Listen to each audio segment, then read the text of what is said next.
दोस्तों जरा सोचिए, सिर्फ 100 दिन बचे हों और इतने कम वक्त में करोड़ों लोगों की जिंदगी बदलने वाला बड़ा फैसला लिया जाना हो, तो क्या वो वाकई मुमकिन हो पाएगा?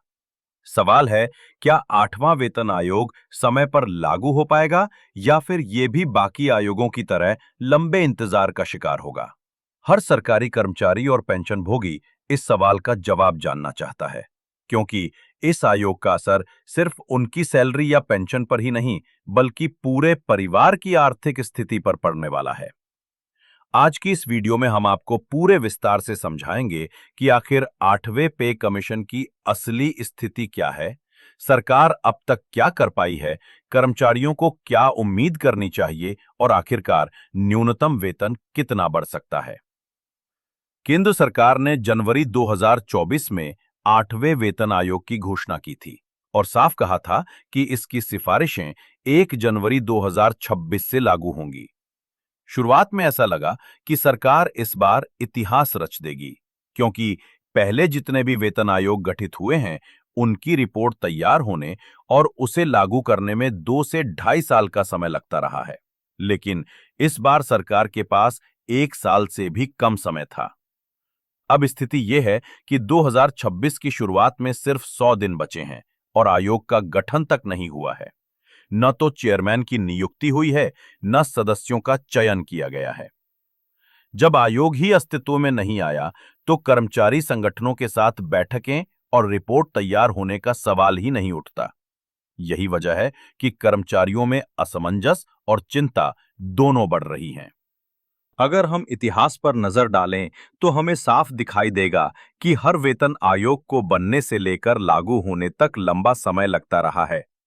मनमोहन सिंह की सरकार के समय आयोग की रिपोर्ट लागू करने में 18 महीने का समय लगा था। उससे पहले तो 2-2.5 साल तक इंतजार करना पड़ा। ऐसा इसलिए हुआ क्योंकि आयोग के सदस्य देश विदेश में जाकर विभिन्न जगहों से डेटा इकट्ठा करते थे, दूसरे देशों के सरकारी कर्मचारियों के वेतन ढांचे का अध्ययन करते थे और अलग-अलग यूनियनों व संगठनों से लंबी लंबी मीटिंग्स होती थीं। इन सब प्रक्रियाओं में बहुत समय खर्च होता था। लेकिन आज की स्थिति अलग है। डिजिटल युग में ज्यादातर जानकारी ऑनलाइन मिल सकती है।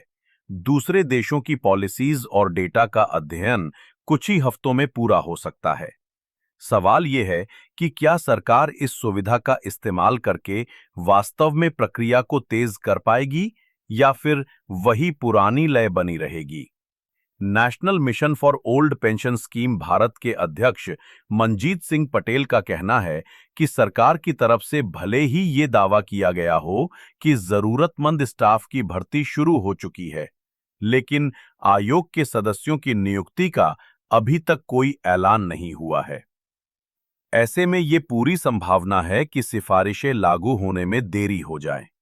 पटेल का यह भी मानना है कि इतनी कम अवधि में आयोग का पूरा गठन और उसकी रिपोर्ट तैयार होना तकनीकी रूप से संभव नहीं दिखता। इसीलिए वे कहते हैं कि सरकार एक वैकल्पिक रास्ता अपना सकती है।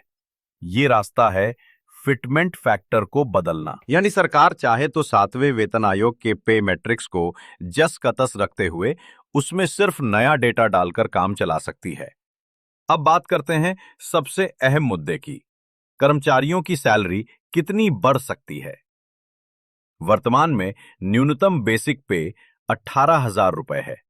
अगर फिटमेंट फैक्टर को 2.0 तक बढ़ाया गया तो यही बेसिक पे सीधे 36,000 रुपए हो जाएगी।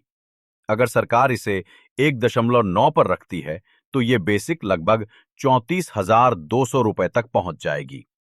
सोचिए, कर्मचारियों की बेसिक सैलरी में लगभग दोगुना इजाफा, यानी सीधी राहत। इतना ही नहीं, पे मैट्रिक्स में फिलहाल 18 लेवल हैं। विशेषज्ञों का मानना है कि सरकार कुछ लेवल्स को आपस में मर्ज भी कर सकती है, जिससे संरचना सरल और कर्मचारियों के लिए अधिक पारदर्शी बन जाएगी। Confederation of central government employees and workers के महासचिव एसबी यादव का कहना है कि सिर्फ 10 साल के अंतराल पर वेतन संशोधन होना आज के समय में बिल्कुल उचित नहीं है। महंगाई जिस तेजी से बढ़ रही है, उसके हिसाब से हर 5 साल में वेतनमान की समीक्षा और संशोधन होना चाहिए। यही कारण है कि इस बार कर्मचारी संगठनों की ओर से सरकार पर दबाव डाला जा रहा है कि वेतन आयोग की प्रक्रिया को तेजी से पूरा किया जाए। हालांकि सरकार की ओर से अब तक कोई सटीक टाइमलाइन सामने नहीं आई है। संसद के मॉनसून सत्र में जब इस विषय पर सवाल पूछा गया तो सरकार ने कोई स्पष्ट तिथि नहीं बताई। वेतन आयोग के साथ साथ एक और बड़ा मुद्दा है महंगाई भत्ता यानी डीए। जनवरी से जून 2025 की अवधि के लिए केवल 2% की वृद्धि हुई थी, जबकि मौजूदा महंगाई दरों को देखते हुए अनुमान लगाया जा रहा है कि जून से दिसंबर की अवधि में ये बढ़ोतरी लगभग 3% तक हो सकती है। वर्तमान समय में केंद्रीय सरकारी कर्मचारी और पेंशनभोगी अपने बेसिक पे का 55% डीए पा रहे हैं। अगला संशोधन त्योहारों से पहले अक्टूबर या नवंबर में घोषित हो सकता है। अगर ऐसा होता है तो ये कर्मचारियों के लिए दिवाली गिफ्ट साबित होगा। तो दोस्तों, आज की तारीख में स्थिति ये है कि 8वां वेतन आयोग अभी तक आधिकारिक रूप से अस्तित्व में नहीं आया है। न तो इसका चेयरमैन चुना गया है, न ही सदस्य। टर्म्स ऑफ रेफरेंस यानी आयोग किस दायरे में और किन बिंदुओं पर काम करेगा, ये भी अब तक तय नहीं हुआ है। सरकार की ओर से बस इतना कहा जा रहा है कि जल्द ही घोषणा होगी। कर्मचारी संगठनों को उम्मीद है कि आने वाले दिनों में आयोग गठित हो जाएगा, लेकिन असली राहत कर्मचारियों को तभी मिलेगी जब फिटमेंट फैक्टर बढ़ाया जाएगा और न्यूनतम बेसिक पे 26,000 रुपए से 36,000 रुपए के बीच पहुंचेगा। दोस्तों, अब सवाल आपसे, आपको क्या लगता है? क्या सरकार सिर्फ 100 दिनों में नया वेतन आयोग लागू कर पाएगी? क्या सच में बेसिक पे दुगुना होने की उम्मीद की जा सकती है, या फिर हमें पहले की तरह लंबे इंतजार के लिए तैयार रहना होगा? अपने विचार हमें कमेंट बॉक्स में जरूर बताइए। और अगर ये जानकारी आपके लिए उपयोगी लगी हो तो वीडियो को लाइक कीजिए, अपने दोस्तों और साथियों तक शेयर कीजिए